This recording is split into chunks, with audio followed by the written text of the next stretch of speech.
Hello and welcome to a Wednesday night edition of the To The Point podcast. As always, I'm your host, Noah Warren.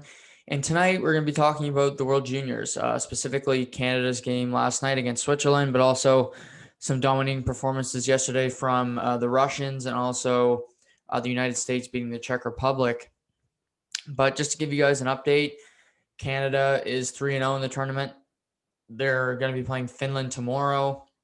It'll be for the group. The winner of the group will play the 4 seed on the other side, which the other group has the United States, Sweden, Czechs, and the States. So likely it will be the Czech Republic, but that's not decided yet. There's still some work to be done on that side. So it could be a tougher matchup in the quarterfinal for Canada. If the Russians were to be upset against, I get they play Sweden tonight, so it wouldn't be exactly an upset. But if the Czechs can win against Austria in a pretty decent fashion, get a good goals margin, they may have an outside chance, but it looks like it'll be Canada, Czech Republic, because I think Canada will beat Finland tomorrow. On the other side, Sweden's 2-0. They have 2 games left against Russia and the States in back-to-back nights. I think they've looked really good thus far. Soderstrom, number 8, their assistant captain on defense. Watch him. We've heard a lot of hype about Bowen Byram. I think Soderstrom's just as good, if not better, than him in this tournament so far. Byram's been a liability to me. And Soderstrom's has played really well. Also, for Sweden, they have a 6'8" forward, Soderblom, number 25. He's so skilled. I mean, obviously he's going to create a great net front presence, but he's really a threat to score. He's got some great hands in front of the net. And I think for an NHL team, he could be the Thomas Holmstrom, but more effective just because he's bigger. He's going to be harder to move. And honestly, for a kid that big, he skates pretty well. So Sweden's won 54 straight preliminary round games. And they've looked the part so far. They're missing their head coach coming into the tournament. They've had some adversity already with COVID-19 issues, and they've handled it great. So I give them kudos. I do think their streak will end. Obviously, it was since 2006 they haven't lost in the preliminary round. I think they'll lose to the U.S. tomorrow night. I think they can beat the Russians tonight. They could still easily lose. I think they'll win against the Russians tonight. But the United States to me is the second best team in the tournament, and so far they're the best team in the tournament. Even though they lost to Russia in their opener, I think they've been way more consistent than Canada. Canada's played 3 games, and I think they played 3 poor games, and they've won 16-2 and 10-0. So I know that sounds anti-Semitic, but the U.S. just has been more consistent. They played the Czech Republic, a way tougher team than the Slovaks, and they beat them 7-0 yesterday. And we just seen the United States have some really key performance. Trevor Zegras, he went 9th overall to the Anaheim Ducks in 2019. He stepped up. He had 5 points yesterday. He's currently 1 point ahead of Dylan Cousins for the tournament lead in scoring. He's just a threat every time he's on the ice. He's got a fantastic wrist shot, and he's really improved since last year. Last year, he was kind of the 13th forward. That he had a lot of assists in the tournament. I didn't find he was that good of a player. And I had friends texting me, "This Zegras, so I didn't see it. I thought he was Connor Garland in junior, where he was a selfish player. And I know he had 9 assists in the tournament, but he always wanted the puck, and he didn't back check. He didn't even try back checking, which is Garland to a T. And but his game is filled out. He's dangerous with the puck. They also have Cole Caulfield, who's looked great so far for them as well. Cam York on defense is just a really stable presence. And, Spencer Knight came into the tournament as the favorite to be the starting goalie. But I think Dustin Wolf has won the job right now. They're both first-round pick goaltenders, so they were very deep in the position. But I expect to see Dustin Wolf make the start for the U.S. tomorrow against Sweden. So I think that's the game of the preliminary round, because just those 2 teams have been fairly consistent thus far. And obviously Canada-Finland will be another good game. So tomorrow, expect to see some good hockey. The Russians last night, they lost a shocker to the Czech Republic, 2-0. The Czechs kind of played like Slovakia did against Canada, except, I think they did it a little bit more effectively because they took a few more risks. They killed off penalties. After the penalty was killed off, guy got out of the box. They went down a 3-on-2. put the puck in the net. They added a goal early in the third period, and they hung on to win 2-0. Parik, their starting netminder, played fantastic, got the shutout. And, the Russians just haven't had that offensive flair from two of their top players until last night against Austria. And that is Vasily Podkolzin, who this is his third World Junior Championship, played in it originally as a 17-year-old, and Rodion Amirov, who's the first-round pick of the Toronto Maple Leafs in this past year's draft. And, in the game against the U.S. and in the game against the Czech Republic, both players were really non-existent. Podkolzin in particular, he's a captain. He's got a lot in his shoulders, and he just hadn't produced until that point. And, Amirov, he's going to get more attention just because he's a Toronto draft pick, but he's also a very talented player. So for them to be consistent and to win, they need solid efforts from them night in and night out. And they got that last night, but bear in mind, they got it against Austria. Austria, to me, I don't know, that Switzerland's a pretty bad team too, but Austria's really bad. But besides their goaltender, Fultonweitz, he didn't play last night just because I think he was so damn tired coming off a back-to-back. But he played against Sweden, where he faced 67 shots, and they only lost 4-0. They were outshot 67-6 for the whole game. And he lost to the United States 11-0, and I think he let in 7, but he made 34 of his first 35 saves. And really, Austria doesn't have any goal-scoring abilities other than Marco Rossi, the first-round pick, 9th overall this past year. So, Podkolzin last night gets on the board. He gets 2 goals in the first period, but there's still something left there. I mean, his goals, and Amirov scored in the first period as well on a penalty shot. But you're playing against the weakest team in your group. The games are only going to get harder. I mentioned they play Sweden tonight, so that's not an easy game for them. So it's time to ship in or ship out for the Russians here. Askarov has been solid in net. Led in 3 against the U.S., led in 2 against the Czech Republic. Didn't play last night, so 5 goals in 2 games. That's okay. He's still very erratic in the net. He would scare me if I played in the team. But all in all, I think the Russians have a good team. They have a lot more potential. They just need to find it. I mentioned Habadulin. I think he's their best defenseman by far. First-round pick of the New Jersey Devils. He's a player to look out for in this tournament. He wasn't an X factor for me before the tournament, but I've watched every game of the tournament so far. I've worked some days here, and I've taped the games, taped the afternoon ones, and watched them. And there's been a debate on Twitter too. I thought I'd bring this up. In the past 24 hours, I saw 660 of Sportsnet talk about this, how the tournament should be shrunk to 5 or 6 teams and just include the best teams. And I disagree with that completely. There's a reason why these bad teams that get blown out should come, and it's the experience. I don't think people can quantify that enough. This year, there's no fans, so there's no parents there. It's not the same thing. We see them through Zoom on the TSN telecasts. But parents that go there from Austria or, coming from Switzerland or what have you, they get something out of this experience. Yeah, they may never play NHL hockey, but they can say they played at the World Juniors. They played in the top group. They didn't play in Group B where they qualified from relegation. They got here. They got to play in it. They got to experience it, come to North America. Maybe some of them had never been to North America in their life and come here to Edmonton, Toronto, Montreal, 2 of the past 5 years. So it's an experience more than anything. And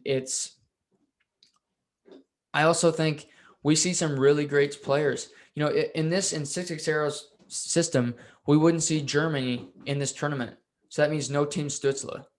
Tim Stützle has been phenomenal. They beat Slovakia the other night. He was the best player. He had 3 points. He, on a shorthanded German team, he's played great all tournament. 3rd overall pick in the draft. I want to watch him. I want to watch Tim Stützle because guess what? He went 3rd. All these other players that you're talking, like other teams, yeah, Switzerland does not have a first-round pick. But guess what? In years past, they've had Nico Hischier go number 1. They've had Nito Niederreiter in the past. They've had players go high in the draft from these countries, and people just seem to forget about it. And it bothers me because, what about those great, they're out of it right now, but Denmark, in 2015, I think of them staying in the top group when they seemed like they didn't have a chance. They made the quarterfinals and it was a shock, but they did it. And it's those moments that you can appreciate, an Oscar Dansk in net. He never did anything in the NHL, but he played great at the World Juniors.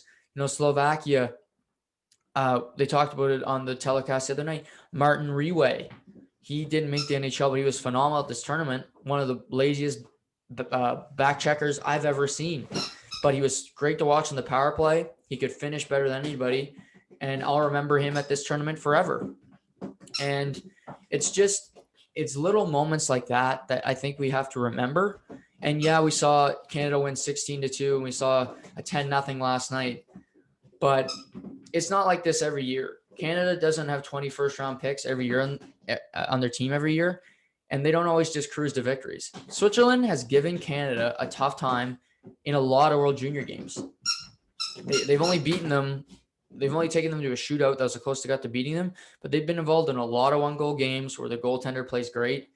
And I just think this is overreactionary where you have the best tournament. Please don't fuck it up.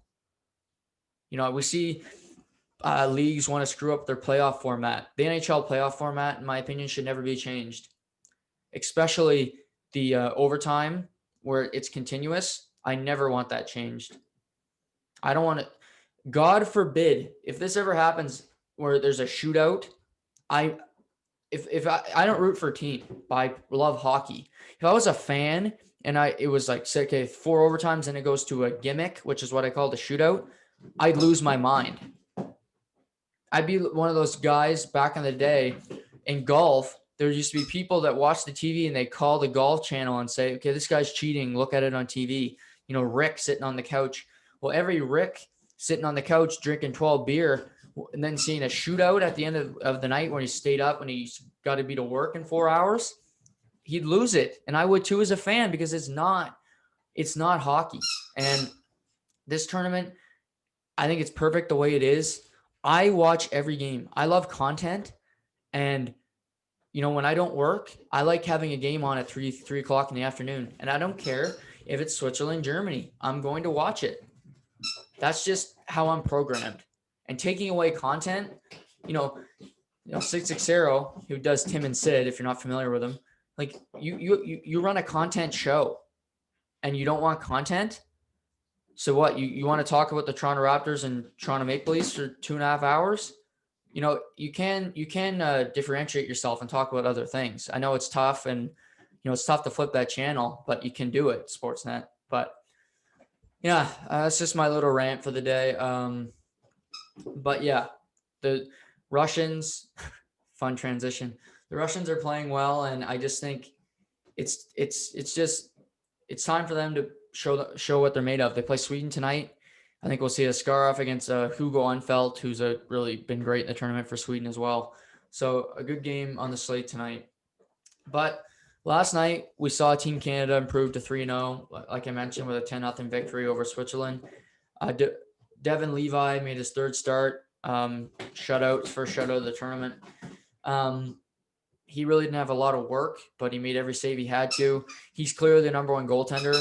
I thought we might see Dylan Guerin play against Slovakia. He didn't on a back-to-back.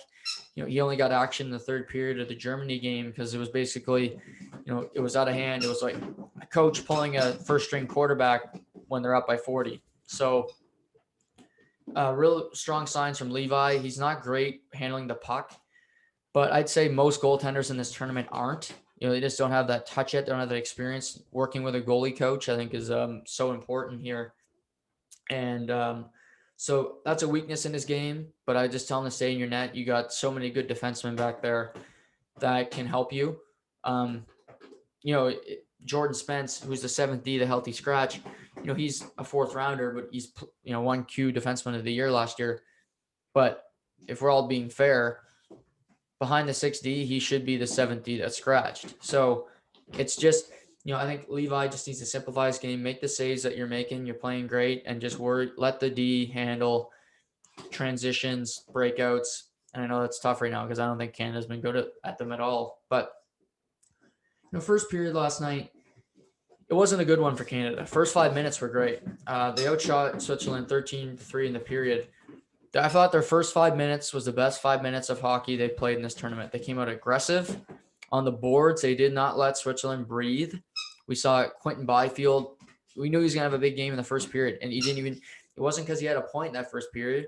It was because he didn't let anybody – when he was on the boards, he was winning puck battles. He was making things happen. And last night he changed from Casper to I don't know,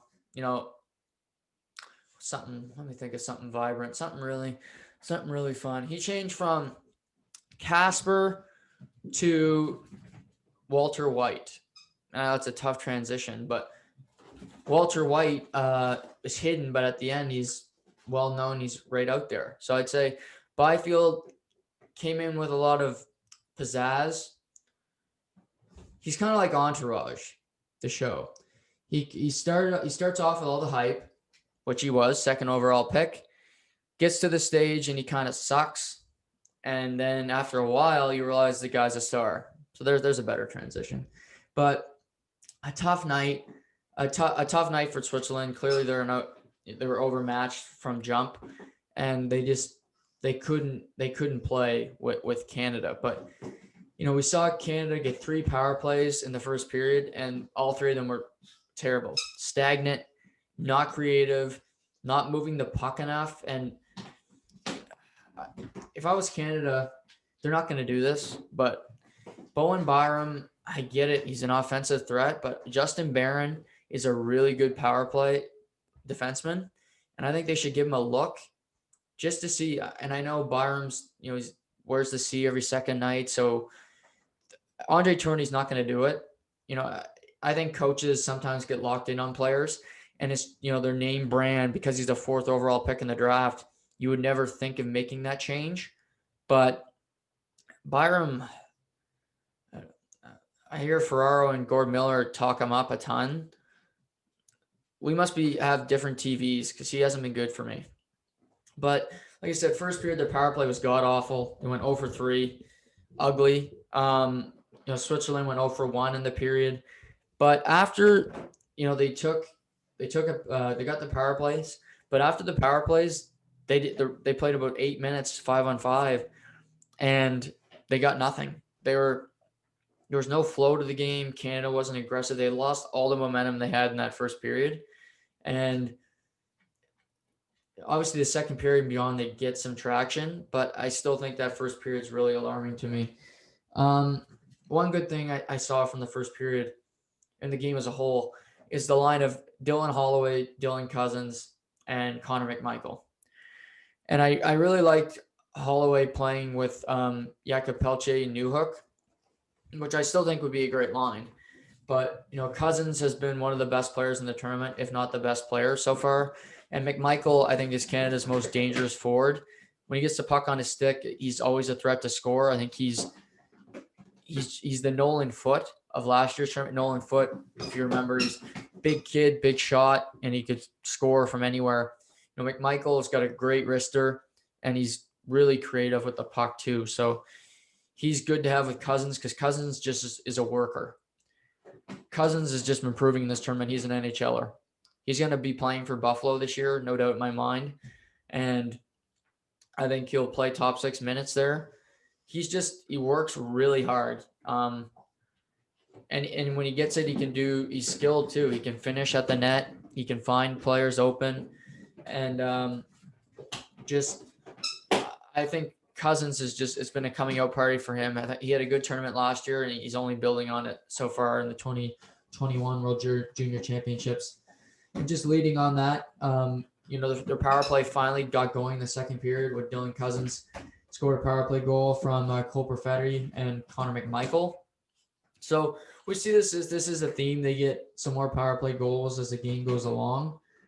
But I still think, they're playing against Switzerland, who's a terrible team. So I'm not going to prop up a Switzerland win. Me and my mom were kind of fighting about this last night. And, she's a mom. She likes to credit people, which is good. I'm a hard ass. I can admit that. But, she likes to be nicer than me. And, I haven't seen Canada play a good team yet. And I haven't seen them play a good game yet. So last night was no different. I mean, it was, by the end, it was hard to watch. And, we saw a bray of people get on the board. Jakob Peltier scored. Ryan Suzuki scored again. Obviously, Philip Tomasino opened the scoring in the first period. And the night, really, the player of the game was Quentin Byfield, because he had 5 points, 2 goals, 3 assists. And just beyond the statistics, he just jumped off the page. I mentioned the board play. He looked like the 6'4", 210-pound player that he is last night. He won every puck battle he had to. I think he was just moving people. Like, people didn't want to get into a corner with him because they knew they weren't going to come out with the puck. And when he's playing like that, he's one of Canada's most effective players, and he needs to if they're going to win this tournament. I mentioned the United States playing well.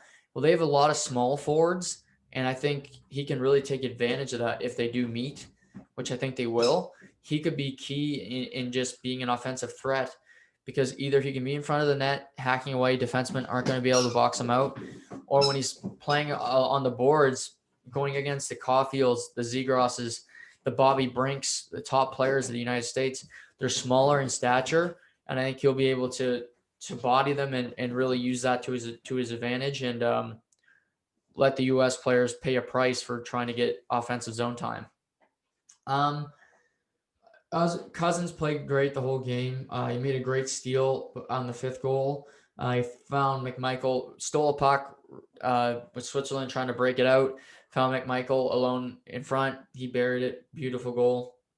One thing Canada struggled with last night was their breakouts. I don't see a key system that they have that works. It doesn't seem like they've been working on it, which is staggering. I can't believe that's true, but their D I find forwards now more than ever, they don't come back in their own zone. They see the D has the puck, and there could be 2 guys coming, and they're just like, oh, well, jailbreak, let's go. And, that's not the way you should play. I mean, that's not fundamental hockey. Get the puck out, get it on your stick forwards, break it out, and let's go. And Canada, is like an NBA team. They have a great fast break offense, where if they can get a 4-on-3, a 3-on-2, they're a threat to score every time they have the puck. And I just think they need to do more of that. Maybe their center has to come back in the zone a little bit more. But, the only one that I really see that makes an effort to come back in all the time is Byfield. He's a 200-foot player. And, I thought last night he played great. I think the game against Finland's going to be imperative for him, because like I mentioned, he's played one game. The other 2 games, he really was a ghost. So if he can come in, play well, start to show some consistency, then he's the threat down the line for the rest of the tournament. But Switzerland just turned the puck over way too much to play against a team like Canada. The game ended 10-0. It wasn't even close. Switzerland, they got a win against Germany tonight to move on. If not, they'll be out of the tournament. Germany with a win could finish 3rd in the division after the tough start they had. So another thing I found about Canada is they miss the net too often. They get a lot of point blank opportunities and they just miss the net. It didn't happen as much in the 3rd period. I'll give them credit. They buried their opportunities in the 3rd period. But I found the first 2 periods, they really were errant in their shots. Obviously, they got 5 goals in the 3rd period, so they really piled it on after 5-0 after 2. But I just think they can do a little bit more. I'd like to see them play Alex Newhook more. He didn't play a lot last night. I don't know if he was nursing an injury or what, but he's a really effective forward. If they want, I think playing him with Dawson Mercer is not going to reignite Peltier and Holloway. Playing him with Dawson Mercer, I think they play similar. I think they're both really hard workers and could pay dividends down the line. But, Canada's big test will come tomorrow against the Finns. The Finns have played good hockey so far. Anton Lundell, their captain, he's a player to look out for. He scored in every game so far. He's really a threat around the net and a great finisher. He gets the puck. He's a huge body, and when he gets the puck, he doesn't miss. So Canada needs to have eyes on him the entire game and just be aware of where he is on the ice. Another player to watch is Brad Lambert. This kid's eligible for the draft this year, and he number 33. Just watch him. He is a flat out stud. If he doesn't go, I'm going to say top 10, but honestly, it should be top 5. If he doesn't go top 5 in this draft, scouts are high. This kid can do everything on the ice. Got great vision. He works hard on the board. 17-year-old comes in, he's wearing the full cage. That's how you'll notice him, because you have to wear that until you're 18.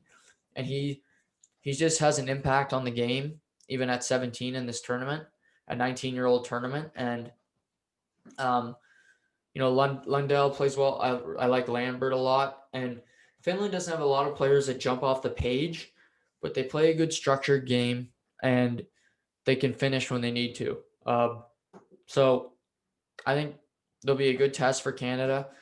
It'll be for the group. So obviously a lot of pressure on both teams so they can get a easier quarterfinal matchup. But the World Juniors have been a lot of fun so far. We got a full slate of games tomorrow, full slate today. I still have to watch some games from this afternoon. So a lot to be decided. Also some news around the NHL, just thought I'd touch on. Today, Zdeno Chara signed a 1-year deal with the Washington Capitals. He's leaving Boston after 14 seasons as serving as their captain. This came as a shock to me. I thought there was a handshake deal in place where once they figured out their cap situation, they just signed Chara to what was ever left, $700,000, the league minimum. But clearly, Boston wanted to move in another direction, and the nation's capital now has 2 of the best European hockey players of all time on one team in Alexander Ovechkin and Zdeno Chara. And I think it's a great move for Washington. Zdeno Chara is going to play 5th, 6th defenseman there, and that's where he needs to be. But the people saying that he can't play 5th, 6th defenseman, I don't believe that. He can't play first line minutes. That's 100% true. But the fact that he can't play top 6 minutes in the NHL anymore, I just don't see it that way. I think he's still got some left in the tank. Short season, he won't be as fatigued when the playoffs come around, and he's a great leader. And like I said, 2 of the best European hockey players on one team. With Ovi playing with the Slovakian native being Chara, I think will be a lot of fun, and it's going to be weird to see him in another jersey. It's kind of like Tom Brady leaving New England, him going to Tampa Bay, Chara going to Washington. This is a strange development, but it'll be a good storyline all year. They're in the same division, so they'll be playing against each other. Obviously, there will be no fans, at least to start. But I think Chara will want to get his pound of flesh in when he can. And Boston, I suspect that we'll see Patrice Bergeron being named the next captain of the team before the puck drops 2 weeks from tonight. Also, Mike Hoffman, he's the last free agent. A lot of free agents are still there, but he's probably the most coveted. He signed a pro tryout, PTO it's called, with the St. Louis Blues. I got some texts from friends asking me to break this down, so I thought I would here. Him signing a pro tryout is only because St. Louis wants to manipulate the cap. So what that means is a day or two before the season starts, the teams have to have their salary cap sent in. So what they'll do is Alex Steen was forced to retire because he has a degenerative issue with his back. So he was forced to retire. So his money will go on the long-term injury reserve, which means that it does not count against the St. Louis Blues cap. So that money that was going to Alex Steen can now be distributed elsewhere. And he still counts on it right now because he's not in long-term yet. And I've also heard that Vince Dunn, their defenseman, is injured. He may miss part of the season. So what they'll do is put Dunn and Steen on long-term injury reserve, and they'll sign Mike Hoffman. I suspect a 1-year deal worth $4 or $5 million. Could be less, could be more. But Once that their money is available, they'll see what they have. They'll sign him to that, and he'll be a St. Louis Blue for this season. And then for him, I'm sure he's hoping he has a big season, scoring goals alongside Ryan O'Reilly and the great crew of players they have in St. Louis. And it's a great signing for St. Louis. He's a 30 goal scorer. Obviously, it's a 56 game season, so prorated. But year over year, he's the 30 goal scorer. He's got one of the best shots in hockey. And St. Louis, I still think, can win a cup again. They got Bennington, they got Ryan O'Reilly. They obviously lost Petrangelo, but they signed Torrey Krug. They got Parayko, who I think by himself can be a number one defenseman. And they got every shot to make a run here, and they're going to be dangerous. And down the line, they lost Jake Allen as well. He went to Montreal, but St. Louis is a team to watch, and just a threat. I think they're a threat to win the cup again. I think they're going to be angry. They lost to Vancouver in the first round there last year in the playoffs, so they'll have something to prove this season with their new captain Ryan O'Reilly. We also saw Montreal sign veteran called the Worm, Corey Perry, to a 1-year league minimum deal. I couldn't believe he hadn't been signed. I mean, in the playoffs, he was phenomenal for Dallas, scored the overtime game winner in the Stanley Cup final in Game 5 to force a Game 6. He scored some key goals. He plays the agitator role to a T. Had spent a lot of time in Dallas, spent last year in Dallas after spending so much time in Anaheim. They didn't have a lot of interest in him. So he heads to Montreal. Montreal, I think, had the best offseason maybe of any team in the NHL, with the likes of Josh Anderson coming in the Max Domi deal, getting Jake Allen as a steady backup goaltender. Obviously here adding Corey Perry. And they're just a solid team, with Philip Danault still re-signing Brendan Gallagher. Obviously still having Carey Price, Shea Weber, re-signing Jeff Petrie. They have a team that I think is playoff bound, and Corey Perry may not have a big impact on the regular season, but when it comes to the playoffs, he will be ready for it when the games gets tight, when the game gets heavy. That's where Corey Perry shines. And I think the Canadian division will be tough to make the playoffs, but I think Montreal will. And this signing will really bear its fruit come May and June when Montreal's in the playoffs against potentially a Toronto or Winnipeg. So another good signing there. Here on To The Point, we're going to finish out the World Junior coverage. The tournament ends Tuesday evening, hopefully Canada winning the gold medal.